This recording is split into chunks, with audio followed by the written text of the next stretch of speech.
काल होता है तो जितने भी जीव हैं, हम और आप लोग जितने भी जीवात्माएं हैं, सभी के कर्मों का तो पूर्ण हिसाब किताब हो नहीं पाता। भाई जितने कर्म जिसने किए हैं, वो शास्त्र कहते हैं कि जब तक आप कर्म भोग नहीं लेंगे तब तक आगे की गाड़ी नहीं बढ़ेगी।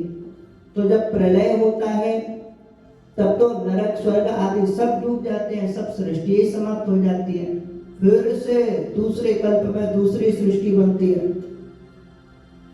तो तब तक जिन जीवों के कर्म शेष रह जाते हैं, कर्म फल, वे जीव भटकते रहते हैं और उन भटके हुए जीवों पर प्यारे प्रभु को करुणा प्रकट होती है हृदय में। भगवान की करुणा ही कमल लाल के रूप में उत्पन्न होती है नाभि सरोवर से, और उससे प्रकट होते हैं पूज्य चरण श्री ब्रह्मा जी महाराज। ये जगत के सृष्टा हैं, प्रजापति हैं, सर्वाध्यक्ष हैं, साक्षात परब्रह्म पूर्ण परमात्मा है श्री ब्रह्मा जी। आप लोगों ने भगवान महादेव का भी बाल रूप देखा होगा, सुना होगा। भगवान श्रीमन नारायण के भी बाल रूप की स्पष्ट चर्चा आती ही है शास्त्रों में, परंतु एकमात्र जगत पिता श्री ब्रह्मा जी ऐसे अद्भुत तत्व हैं जो कभी बाल रूप में किसी ने दर्शन नहीं किया। ये बालक नहीं बनते, ये पितामह ही हैं। इनका प्राकट्य ही दाढ़ी के साथ हुआ है। भाई हम सबके पूर्वज है ना ब्रह्मा जी महाराज, और इनका जो वर्ण है, जैसे आप लोगों ने सुना होगा भोलेनाथ का वर्ण क्या है, कर्पूर गौरम करुणावतारम। नारायण का वर्ण क्या है, गगन सदृशम मेघवर्णम शुभांगम, है ना। ऐसे श्री ब्रह्मा जी का वर्ण क्या है, श्री ब्रह्मा जी का वर्ण है प्यारो रक्त वर्ण कहा जाता है, परंतु जैसे गुलाब की पंखुड़ी होती है हल्के गुलाबी रंग की, वैसा रंग श्री ब्रह्मा जी का है।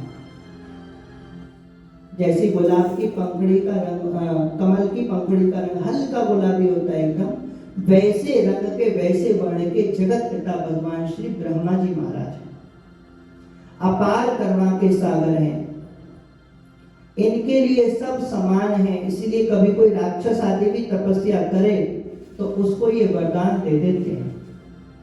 इनके हृदय में अनंत करुणा है। और प्यारो आजकल हमने देखा है बहुत से लोग भेद बहुत कर देते हैं त्रिदेवों में। कई कथावाचक लोग कथा सुनाते सुनाते ब्रह्मा जी को इतना नीचा दिखा देते हैं कि हर बार ब्रह्मा जी स्तुति कर रहे हैं, हर बार जब देखो तब कोई ब्रह्मा जी को रोते हुए बता देता है, कोई ब्रह्मा जी का मजाक उड़ा देता है। ऐसा नहीं। श्रीमद् भागवत महापुराण में स्पष्ट स्वयं भगवान नारायण का वाक्य है, अहम ब्रह्मा च सर्वश्च जगतः कारणं परम। मैं ब्रह्मा और शिव हम तीनों ही जगत के परम कारण हैं। हमें जो भेद करेगा वो नरक को प्राप्त होगा। त्रिदेवों में भेद नहीं करना चाहिए।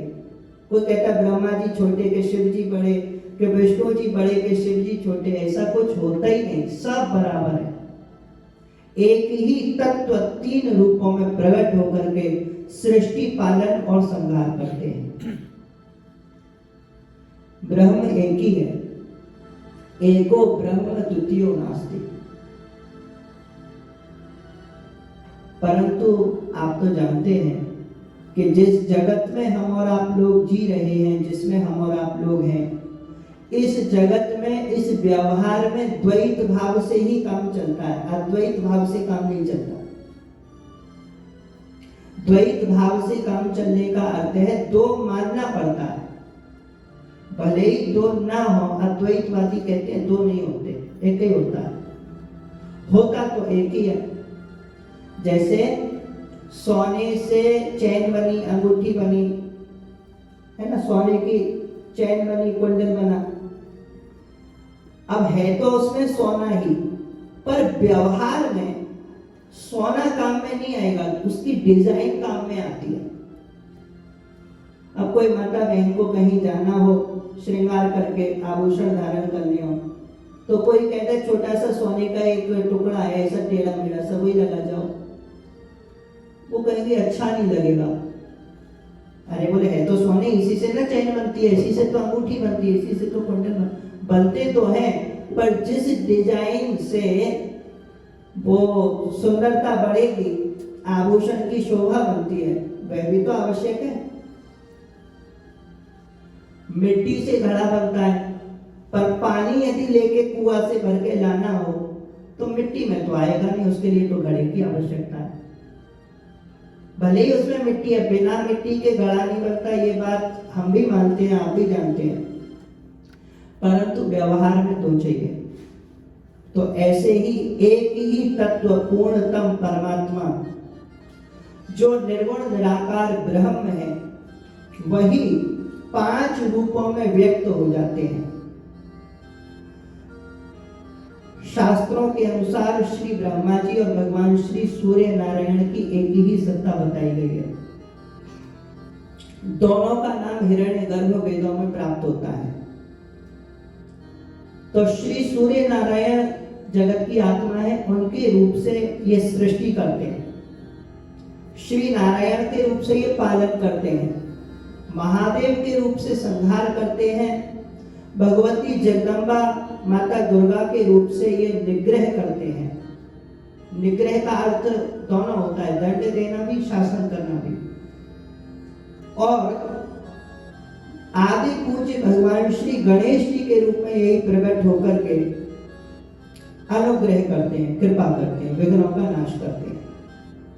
तो सृष्टि, पालन, संहार, निग्रह, अनुग्रह, ये 5 कृत्य ब्रह्म के द्वारा संपादित होते हैं।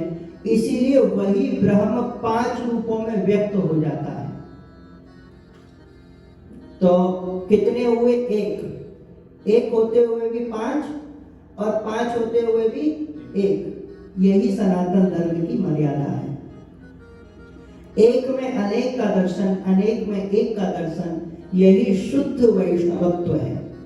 हम वैष्णवों की यही परिभाषा रहती है और यही प्रत्येक सनातनी की होनी चाहिए। यदि अपने आप को हिंदू कहते हैं, सनातनी कहते हैं, तो ये सब बातें समझनी चाहिए।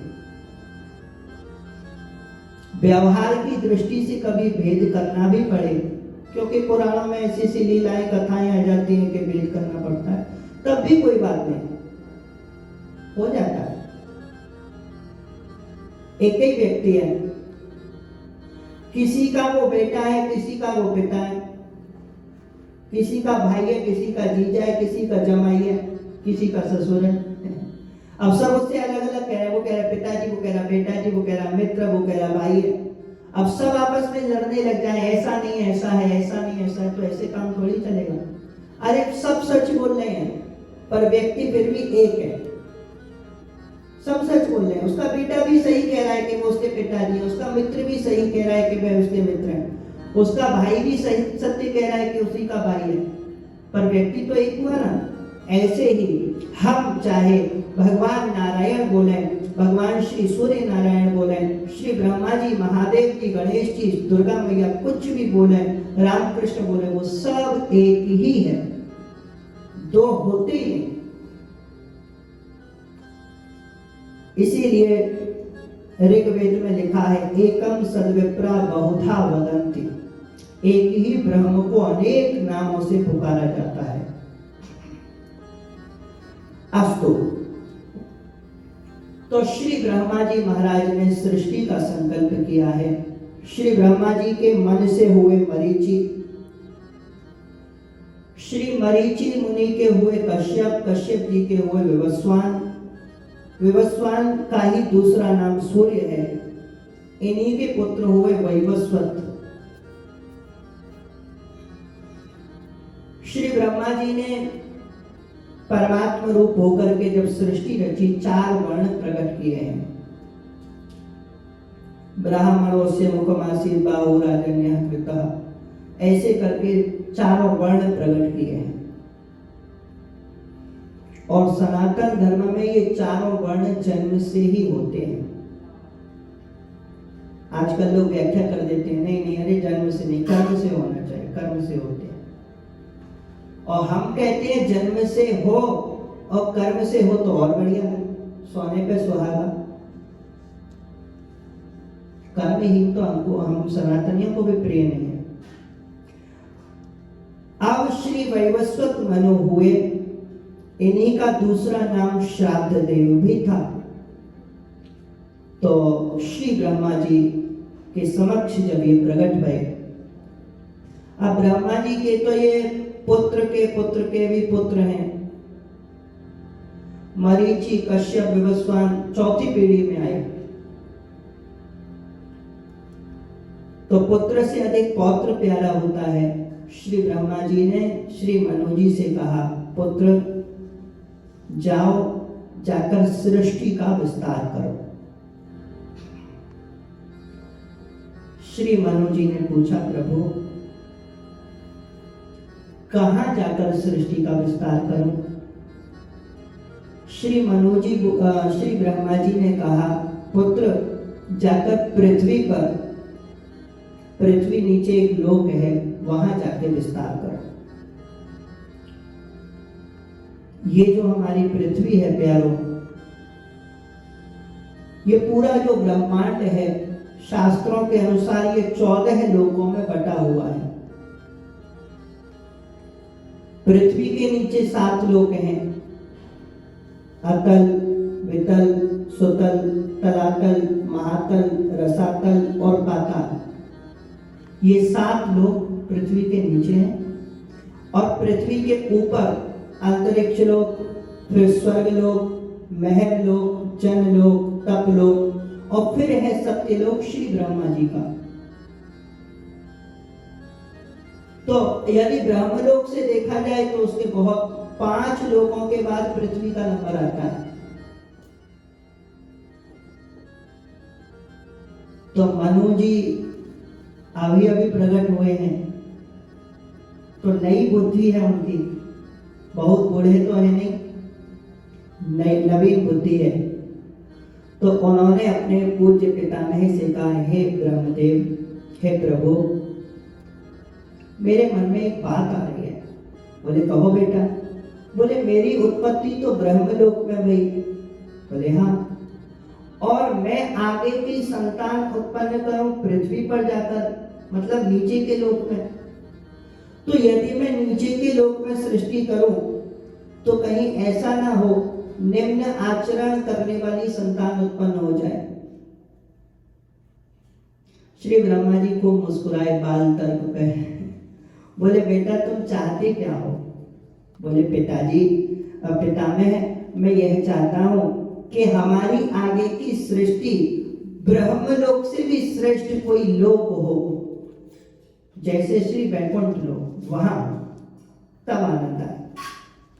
ब्रह्मा जी बोले बेटा, श्री वैकुंठ लोक आप क्या सोचते हो किसी जगह का नाम है? कोई स्थान है, कोई बना हुआ ऐसा लोक जहां कुछ ऐसा जैसे हमारा ब्रह्मलोक है, ऐसा सोचते हो? नहीं नहीं बेटा, वह तो एक अत्यंत सूक्ष्मतम भावनात्मक स्थान है, अनुभवैक गम्य है।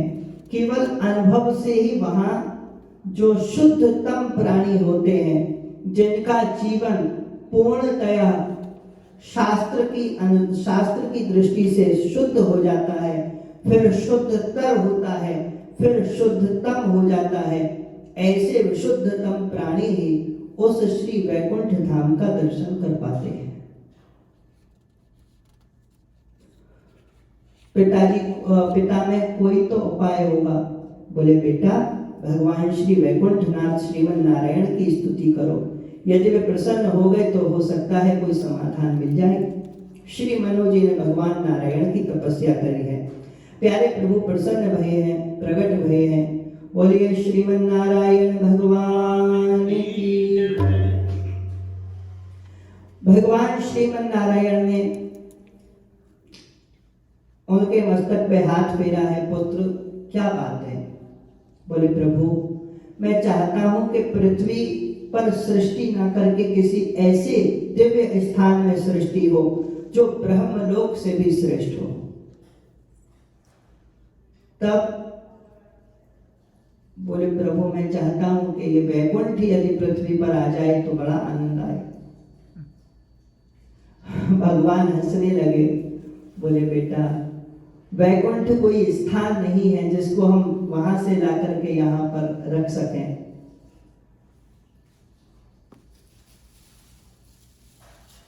आजकल लोगों पे एक घर या एक बिल्डिंग बनाने के बाद उस बिल्डिंग को आप इधर से उधर नहीं कर सकते उठा के, है ना?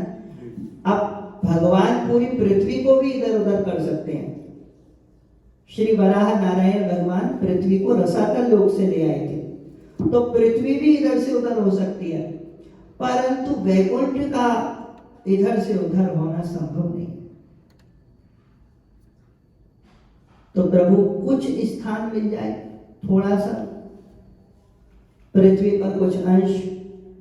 तब भगवान ने कहा कि तुम्हारा इतना मन है तो तुम चिंता मत करो बेटा, मैं तुमको अपने निज महल श्री अयोध्या, उसका नाम है, वे श्री अयोध्या महारानी हैं, वे यदि प्रसन्न हो जाएं, उनकी तपस्या करो। यदि वे प्रसन्न हो गई तो तुम उनको पृथ्वी लोक पर ले जा सकते हो। श्री मनु जी ने भगवान से आज्ञा ली है, श्री अयोध्या महारानी की स्तुति करी है। स्तुति करी, श्री अयोध्या जी प्रसन्न हुई हैं और प्रकट हुई हैं। प्यारो, शरीर का दर्शन साधारण दर्शन होता है, आत्म दर्शन श्रेष्ठ दर्शन होता है। हमारे सनातन धर्म में जितने भी तत्व हैं, सबके अनेक रूप हैं, सबके अनेक रूप हैं। श्रीमद् भागवत महापुराण के महात्म्य में आप लोगों ने सुना होगा कि जब श्री संतादि कथा करने बैठे तो वहां पर 10 शत पुराणानि, है ना, जितने भी षट शास्त्राणि तथा ये हो, जितने भी चारों वेद, चारों उपवेद, 17 पुराण, 6 शास्त्र, मंत्र, तंत्र, गंगा आदि नदियां, पुष्कर आदि सरोवर, दंडक आदि वन, सब के सब वहां पर मूर्तिमान होकर के आए। श्री राम कथा में भी आप लोगों ने सुना होगा, वन देवी वन देव प्रकट होकर के राम जी की स्तुति करते हैं। श्री वेद भगवान स्तुति करते हैं प्रकट होकर के, भागवत जी में भी, रामायण में भी। तो ये जितने भी तत्व हैं हमारे यहाँ, जितने भी पर्वत आदि हैं, जितने भी वृक्ष आदि हैं, जितने भी वन आदि हैं, जितनी भी नदियां हैं, इन सब के 2-2 रूप, दिव्य दिव्य रूप होते हैं। सबके 3 रूप होते हैं, आध्यात्मिक, आदि दैविक, आदि भौतिक। तो आज श्री अयोध्या जी का दिव्य दर्शन गया। बोलिए श्री अयोध्या महारानी की। प्रणाम किया है माता, प्रणाम। वत्स, क्या चाहते हो? बोले माता, मैं चाहता हूं कि मैं सृष्टि पृथ्वी लोक पर ना करके आपकी गोद में सृष्टि करूं। आप चलिए पृथ्वी पर मेरे साथ। श्री अयोध्या जी मुस्कुरा करके पूछती हैं, पुत्र, जब तुमको मानवों की सृष्टि के लिए नीचे जाना प्रिय नहीं, तब फिर मैं कैसे चली जाऊं श्री वैकुंठ जैसे अद्भुत लोक को छोड़कर पृथ्वी जैसे निम्न लोक पर मैं क्यों जाऊं? हाँ अम्ब, बात तो आपकी ठीक है, परंतु पृथ्वी पर जाने से भगवान के बाल रूप का दर्शन होगा, जो श्री वैकुंठ में संभव नहीं है। वैकुंठ में भगवान नित्य हैं, परंतु जब ये दर्पण देखते हैं तो बड़े रूप का ही दर्शन होता है। भाई हम और आप लोग भी जब दर्पण देखेंगे तो जो जिस आयु में हमें, उसी आयु में तो दर्शन होगा अपना। अब हम सोचे हम 5 साल के कैसे देखते थे, शीशा में देख लें, तो वो संभव नहीं। तो वैकुंठनाथ का जो बाल रूप दर्शन है, यहाँ वैकुंठनाथ की कोई माता पिता नहीं है ना, लावारिस जैसे अनाथ, और वहां पे उनके माता पिता भी होंगे और वे साक्षात परब्रह्म पूर्णतम परमात्मा, वही ब्रह्म जो निर्गुण निराकार है, वो श्री वैकुंठ में साकार रूप से विराजते हैं। वही परमात्मा जब पृथ्वी पर बाल रूप अवतार लेकर के आएंगे। यहाँ क्या है, यहाँ पे कोई उत्सव नहीं, कोई आनंद नहीं। वैकुंठ में सूखा साखा पड़ा रहता है, ना कोई जन्म उत्सव मनाता, ना कोई ब्याह उत्सव मनाता। माता अयोध्या महारानी बड़ी प्रसन्न है, बोले रामलला का दर्शन होगा तब तो मैं जरूर चलूंगी। चलो, हम आपके साथ चलने के लिए तैयार हैं। अब श्री अयोध्या महारानी आ रही हैं। श्री मनु जी विचार कर रहे हैं कि श्री अयोध्या जी यदि समस्त पृथ्वी पर विराजी तो पूरा पृथ्वी वैकुंठ बन जाएगी। फिर जो धर्म कर्म आदि की व्यवस्थाएं हैं वो व्यवस्थित नहीं हो पाएंगी। इसीलिए भगवान श्री वैकुंठनाथ के चरणों में प्रार्थना की है। भगवान ने अपना दिव्य सुदर्शन चक्र भेजा है। जहां पे सुदर्शन चक्र विराजमान होगा, पृथ्वी का स्पर्श करेगा, उसी के ऊपर ये श्री अयोध्या महारानी अवध नगरी विराजेगी। तो चक्र ने जहां पर जाकर के स्थापित हुए हैं, तब श्री अयोध्या जी आकर के उस पर विराजी हैं। अयोध्या जी पृथ्वी पर उतर रही हैं। सब देवी देवता लोग, ऋषि मुनि लोग बड़ी सुंदर श्री अयोध्या जी की स्तुति कर रहे हैं। स्तुति करते हुए कहते हैं, बोले अयोध्या जगती तले च मनुना वैकुंठ तो यानिता याचे त्वा निज सृष्टि पालन परम वैकुंठ नाथम प्रभु या वै भुवने निधाय सेव्य विमला चेक्ष्वाकवे चाजिता सायोध्या परमात्मनो विजयते धाम्ना पराभूतिरा। चेक्ष्वाकवे चार पिता श्री मनु जी को वह पृथ्वी के ऊपर जहाँ चक्र विराजमान थे, वहां पर श्री अयोध्या जी विराजित हुए हैं। 84 कोस लंबी 16 कोस चौड़ी अयोध्या जी है। इसमें 8 चौरस्ते हैं, चौरस्ते मतलब चौराहे, और 9 द्वार हैं श्री अयोध्या जी। और ये स्वयं निर्मित अद्भुत नगरी है, आदि नगरी है। आदि का अर्थ हुआ प्रथम। इस संपूर्ण पृथ्वी की प्रथम नगरी श्री अयोध्या जी है।